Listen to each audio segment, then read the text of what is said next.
हमारी यात्रा अयोध्या से शुरू होती है, एक शानदार शहर जिस पर परोपकारी राजा दशरथ का शासन था। यद्यपि उनका राज्य खला खुला, पर उनके हृदय में एक गहरा दुख था। उनके पास सिंहासन संभालने के लिए कोई पुत्र नहीं था। इस कमी को दूर करने के लिए राजा ने पुत्रकामेष्टि यज्ञ का अनुष्ठान किया।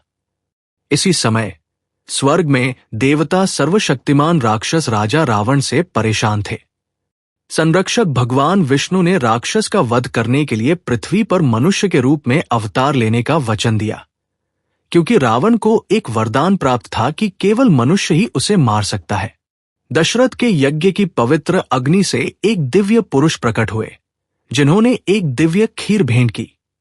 राजा ने इसे अपनी तीनों पत्नियों में वितरित कर दिया, कौशल्या, कैकेयी और सुमित्रा।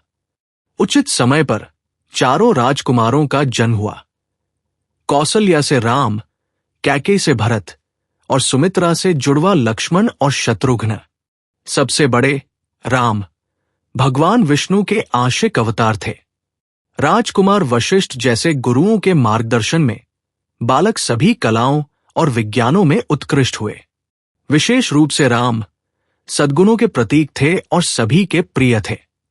जब राम 16 वर्ष के हुए तो महान और तपस्वी ऋषि विश्वामित्र अयोध्या पधारे। उन्होंने राजा दशरथ से सहायता मांगी और राम और लक्ष्मण को अपने साथ जंगल भेजने का आग्रह किया। उनके पवित्र अनुष्ठानों को क्रूर राक्षस मारीच और सुबाहु लगातार बाधित कर रहे थे। अनिच्छा से और ऋषि वशिष्ठ की सलाह पर दशरथ मान गए। राम और लक्ष्मण ने अपने पहले महान साहसिक कार्य के लिए प्रस्थान किया। रास्ते में वे राक्षसी ताड़का के भयानक जंगल में पहुंचे। एक महिला पर वार करने की अपनी प्रारंभिक झिझक के बावजूद राम ने विश्वामित्र के निर्देश पर कि बुराई का कोई लिंग नहीं होता, उस भयानक राक्षसी का वध किया और उस क्षेत्र को उसके आतंक से मुक्त किया। प्रसन्न होकर विश्वामित्र ने राजकुमारों को शक्तिशाली दिव्य अस्त्रों का ज्ञान प्रदान किया। अंत में ऋषि के आश्रम में दोनों भाइयों ने पहरा दिया। जब मारीच और सुबाहु यज्ञ को भ्रष्ट करने पहुंचे तो राम ने कुशलता से उनका काम तमाम कर दिया।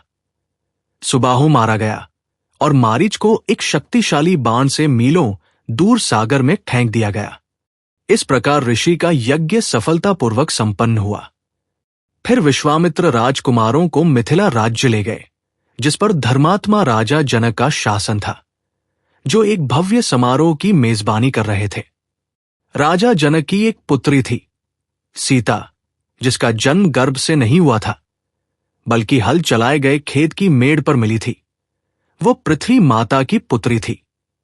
जनक ने प्रतिज्ञा की थी कि उनकी पुत्री का विवाह केवल उसी वीर से होगा जो भगवान शिव के दिव्य धनुष को उठाकर उसकी प्रत्यंचा चढ़ाएगा।